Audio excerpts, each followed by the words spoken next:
Assalamualaikum warahmatullahi wabarakatuh. Perkenalkan, nama saya Cindy Livia Melva dengan NPM 2210250.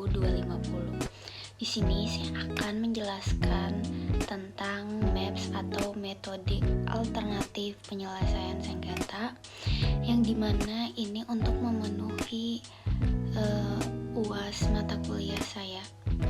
Baik, langsung saja. Di sini penyelesaian sengketa itu ada dua. Yang pertama ada litigasi dan yang kedua ada non litigasi. Litigasi adalah penyelesaian sengketa melalui jalur hukum, persidangan atau pengadilan. Sedangkan non litigasi adalah penyelesaian sengketa di luar dari pengadilan. Di sini saya akan membahas lebih dalam tentang non-litigasi. Penyelesaian sengketa non-litigasi itu terdiri dari beberapa macam. Yang pertama ada ADR atau Alternative Dispute Resolution. Yang kedua ada APS atau Alternatif Penyelesaian Sengketa. Yang ketiga ada PPS atau Pilihan Penyelesaian Sengketa. Yang selanjutnya ada MPPSK atau Mekanisme Penyelesaian Sengketa secara Kooperatif, dan yang terakhir ada MAPS atau Mekanisme Alternatif Penyelesaian Sengketa. Sengketa itu biasanya muncul dari timbulnya suatu konflik, yang dimana konflik itu merupakan suatu perselisihan yang timbul di antara keduanya. Konflik bermuncul karena adanya ketidakpuasan suatu hubungan hukum, maka konflik tersebut harus segera diselesaikan. Apabila tidak dapat diselesaikan, maka lebih rumitnya akan menjadi sengketa. Pengertian sengketa menurut Amriani adalah suatu situasi di mana ada pihak yang merasa dirugikan oleh pihak lain, yang kemudian pihak tersebut menyampaikan ketidakpuasan ini kepada pihak kedua. Jika situasi menunjukkan perbedaan pendapat, maka terjadilah apa yang dinamakan dengan sengketa. Selanjutnya di sini ada beberapa tahap-tahap terjadinya sengketa. Yang pertama itu ada tahap prakonflik atau tahap keluhan. Tahap ini mengacu pada keadaan atau kondisi yang ditimbulkan oleh seseorang atau suatu kelompok, sebagaimana hal yang tidak adil dan alasan-alasan atau dasar dari adanya perasaan itu. Yang kedua ada tahap konflik, yang dimana tahap ini ditandai dengan keadaan dimana pihak yang merasa haknya dilanggar melemparkan tuduhan kepada pihak pelanggar haknya atau memberitahukan kepada pihak lawan tentang keluhan itu. Selanjutnya ada tahap sengketa atau disput, di mana tahap ini karena konflik mengalami eskalasi berhubung karena adanya konflik itu dikemukakan secara umum. Jadi suatu sengketa hanya terjadi bila pihak yang mempunyai pendapat dari pendekatan menjadi hal yang memasuki bidang publik. Di sini juga ada beberapa faktor yang mempengaruhi proses penyelesaian sengketa, yaitu yang pertama ada faktor kepentingan, yang kedua ada hak-hak, dan yang ketiga ada status kekuasaan. Namun di sini pada fakta lapangannya, kenapa lebih banyak masyarakat atau para masyarakat yang mempunyai bisnis itu lebih memilih menyelesaikan sengketanya itu dengan APS atau alternatif penyelesaian sengketa dibanding dengan pengadilan. Ya mungkin salah satu alasannya karena masyarakat tuh menganggap kalau misalkan menyelesaikan melalui APS itu penyelesaiannya sederhana, cepat, dan biaya ringan. Di sini juga tujuan APS atau alternatif penyelesaian sengketa itu untuk menyelesaikan sengketa dengan jalan berunding, mengurangi penumpukan perkara di pengadilan, menumbuhkan kembangnya keinginan masyarakat dalam menyelesaikan sengketa yang tidak berlarut-larut, mempercepat memperoleh kepastian dan keadilan, dan penyelesaian sengketa yang win-win solution. Selanjutnya, berdasarkan Undang-Undang Nomor 30 Tahun 1999 memperkenalkan bahwa alternatif cara penyelesaian sengketa di luar pengadilan selain arbitrase juga dapat dilakukan dengan cara konsultasi, negosiasi, konsiliasi, dan mediasi. Tahapan APS juga melalui beberapa tahapan.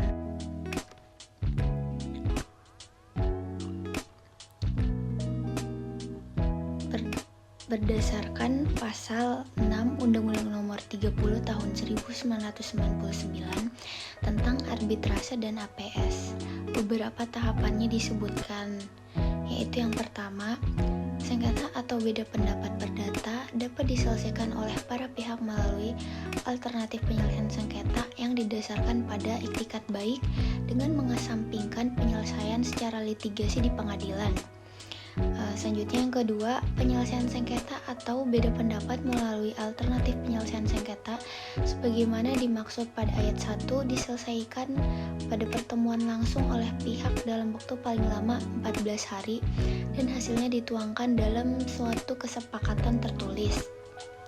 Selanjutnya yang ketiga, dalam hal sengketa atau beda pendapat sebagaimana dimaksud dalam ayat 2 tidak dapat diselesaikan, maka atas kesepakatan tertulis para pihak, sengketa atau beda pendapat diselesaikan melalui bantuan seorang atau penasehat ahli maupun biasa disebut sebagai mediator. Terus yang keempat, apabila para pihak tersebut dalam waktu paling lama 14 hari dengan bantuan seseorang atau mediator tidak berhasil mencapai kesepakatan, maka para pihak dapat menghubungi sebuah lembaga arbitrase atau lembaga alternatif penyelesaian sengketa untuk menunjuk seseorang sebagai mediator. Terus tahap yang kelima, setelah penunjukan mediator atau lembaga penyelesaian sengketa dalam waktu paling lama 7 hari, mediasi harus sudah dapat dimulai. Yang keenam, usaha penyelesaian sengketa atau beda pendapat melalui mediator sebagaimana dimaksud pada ayat 5 dengan memegang teguh kerahasiaan dalam waktu paling lama 30 hari harus tercapai kesepakatan dalam bentuk tertulis yang ditandatangani oleh semua pihak yang terkait. Yang ketujuh, kesepakatan penyelesaian sengketa atau beda pendapat secara tertulis adalah final dan mengikat para pihak untuk dilaksanakan dengan iktikat baik serta wajib didaftarkan di pengadilan negeri dalam waktu paling lama 30 hari sejak penandatanganan. Yang ke-8, kesepakatan penyelesaian sengketa atau beda pendapat sebagaimana dimaksud dalam ayat 7 wajib dilaksanakan paling lama 30 hari sejak pendaftaran. Dan yang 9, apabila usaha perdamaian sebagaimana dimaksud dalam ayat 1 sampai dengan ayat 6 tidak dapat dicapai, maka pihak berdasarkan kesepakatan secara tertulis dapat mengajukan usaha penyelesaian melalui lembaga arbitrase. Baik, selanjutnya di sini saya akan menjelaskan tentang negosiasi. Negosiasi merupakan hubungan tawar-menawar di antara para pihak yang bersengketa dalam satu jalin hubungan yang bersifat sukarela dan sementara untuk saling menjelaskan posisi, kebutuhan dan kepentingan masing-masing serta melakukan pertukaran sumber-sumber daya khusus atau perjanjian yang dapat menyelesaikan sebagian sengketa atau keseluruhan sengketa. Negosiasi juga selanjutnya di sini juga saya akan menjelaskan tentang konsiliasi, yang dimana konsiliasi itu adalah upaya penyelesaian sengketa dengan melibatkan pihak ketiga yang memiliki kewenangan untuk memaksa para pihak untuk mematuhi dan menjalankan hal yang diputuskan oleh pihak ketiga tersebut. Pihak ketiga dalam konsiliasi itu disebut konsiliator, yang dimana konsiliator itu adalah mereka yang telah diangkat dan disetujui oleh menteri yang berkaitan dengan bidangnya yang akan dijalani. Selanjutnya saya akan menjelaskan tentang arbitrase. yang dimana arbitrase itu adalah cara penyelesaian suatu sengketa perdata di luar peradilan yang didasarkan pada perjanjian arbitrasi yang dibuat secara tertulis oleh para pihak yang bersengketa. Seseorang yang dapat menyelesaikan sengketa arbiter itu disebut sebagai arbitrase. Seseorang atau pihak yang dipilih oleh para pihak yang bersengketa itu untuk menyelesaikan suatu sengketanya itu disebut arbiter. Arbitrase juga memiliki beberapa jenis dan kompetensinya. Yang pertama itu ada arbitrase ad hoc, yang dimana arbitrase yang dibentuk secara insidental oleh para pihak untuk kepentingan penyelesaian sengketa dalam kasus-kasus tertentu saja. Selanjutnya ada arbitrase institusional, adalah lembaga arbitrase permanen yang sudah ada secara kelembagaan dan didirikan untuk membantu penyelesaian sengketa baik arbitrase nasional maupun internasional. Itu contohnya seperti BANI, Basarnas, ICC atau CSID. Berikut beberapa sengketa yang bisa diselesaikan melalui arbitrase itu. Yang pertama ada sengketa dalam bidang perdagangan. Terus selanjutnya sengketa mengenai hak menurut hukum dan perundang-undangan yang dikuasai sepenuhnya oleh pihak yang bersengketa. Sengketa yang tidak dapat diselesaikan melalui arbitrase itu sengketa yang menurut peraturan perundang-undangan tidak dapat diadakan perdamaian.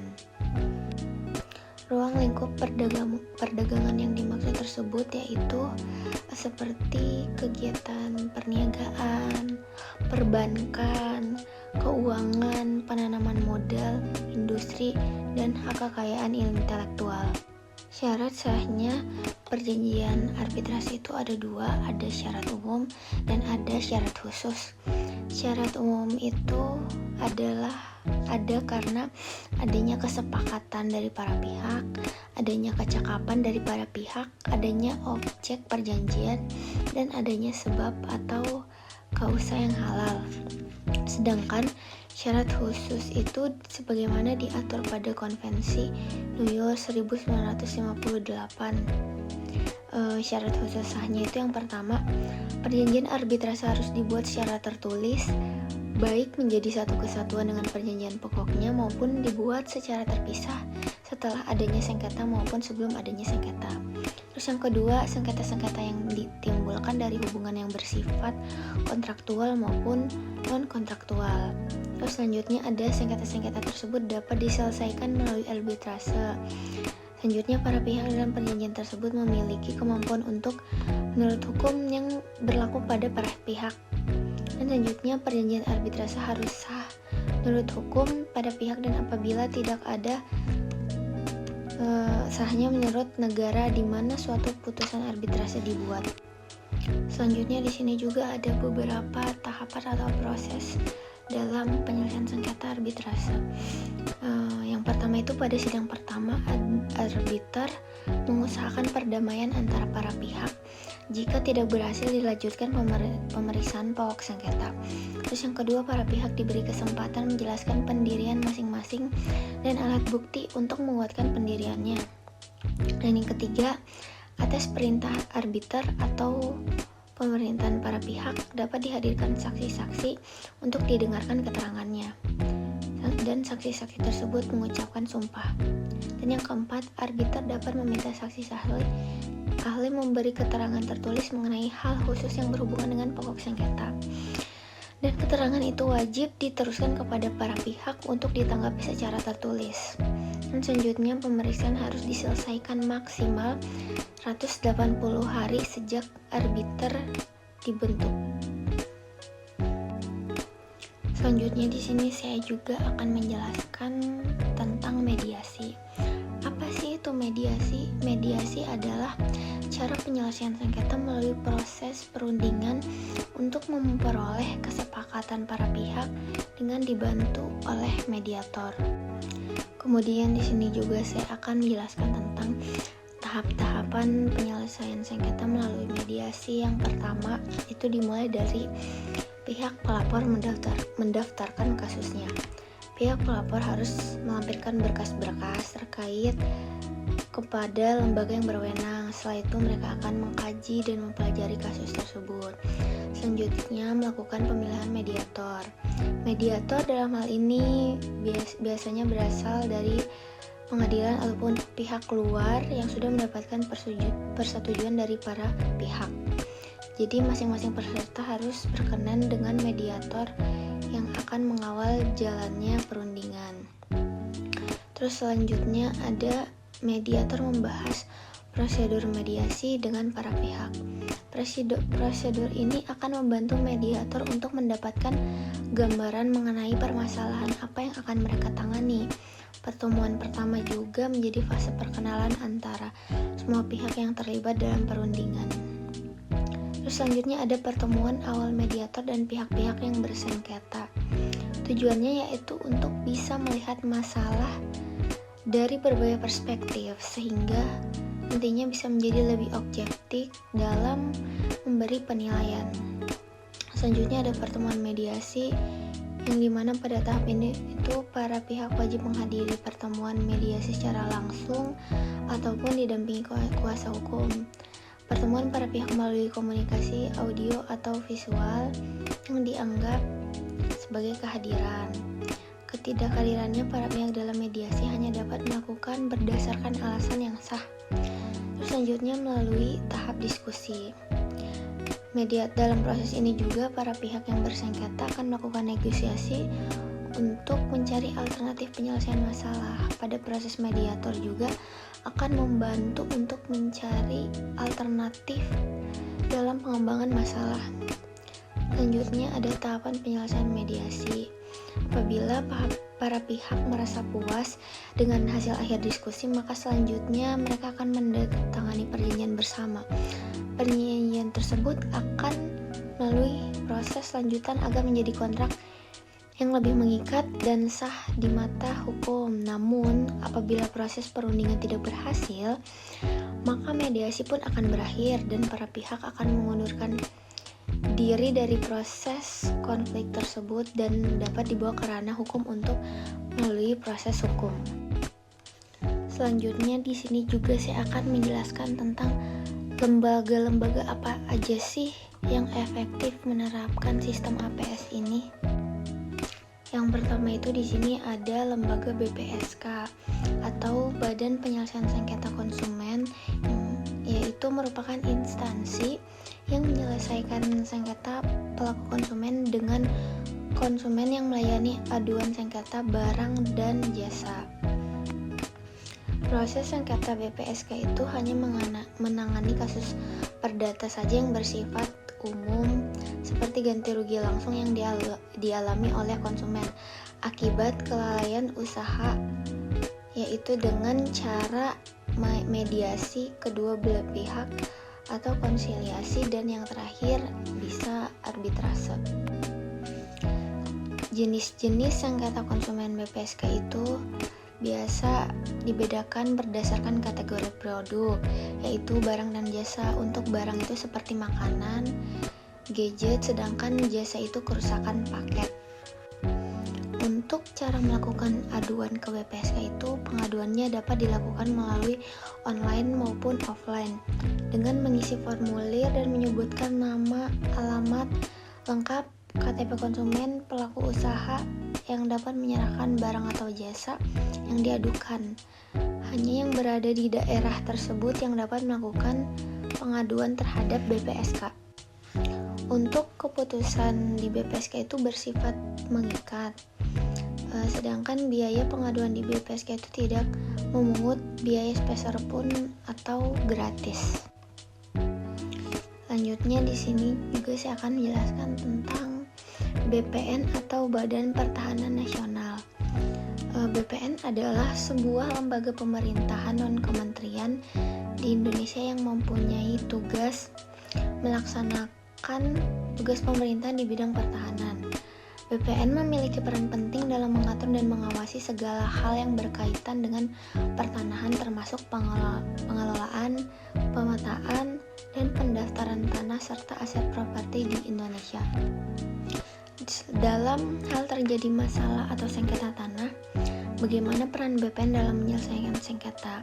Jika terjadi sengketa, peran BPN itu sebagai mediator.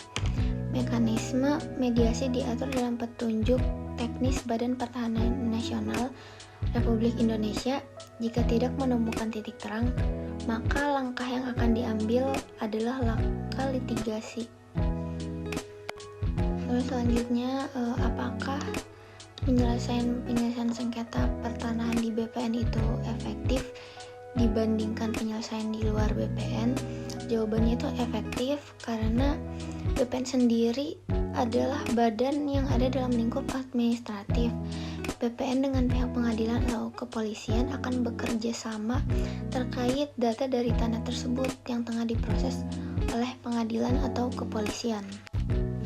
Selanjutnya di sini juga saya akan menjelaskan tentang lembaga DLH atau Dinas Lingkungan Hidup, yang dimana Dinas Lingkungan Hidup itu adalah lembaga pemerintah daerah yang bertanggung jawab dalam pengelolaan lingkungan hidup wilayahnya.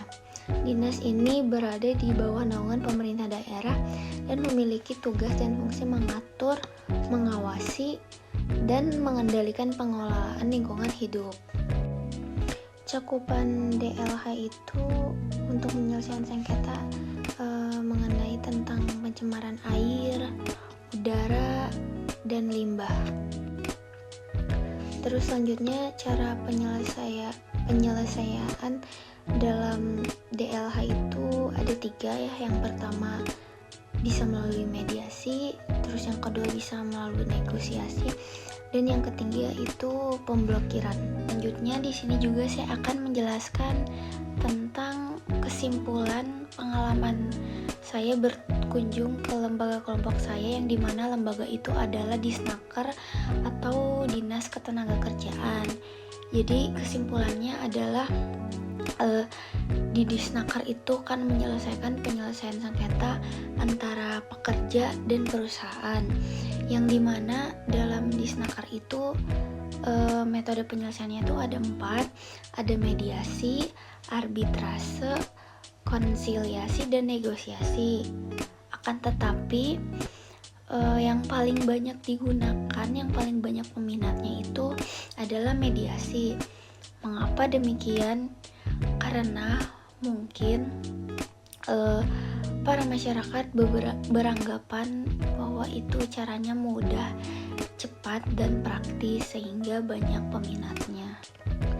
Terus selanjutnya untuk proses penyelesaian mediasi di Disnaker itu biasa kedua belah pihak itu dipertemukan sebanyak 3 kali.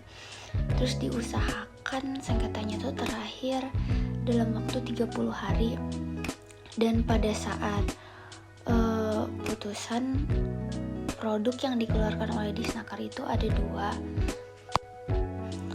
Putusannya itu ada yang dikeluarkan tuh ada anjuran dan ada sepakat. Apabila para pihak belum merasa puas, kasusnya tuh bisa diajukan ke tahap pengadilan, yang biasanya dibawa ke pengadilan keindustrian. Dan apabila sudah tidak bisa ditangani lagi, para pihak bisa mengajukan langsung ke MA untuk melakukan banding. Baik, mungkin itu saja yang bisa saya jelaskan mengenai alternatif penyelesaian sengketa. Kurang dan lebihnya mohon dimaafkan karena saya juga masih dalam tahap pembelajaran. Wassalamualaikum warahmatullahi wabarakatuh.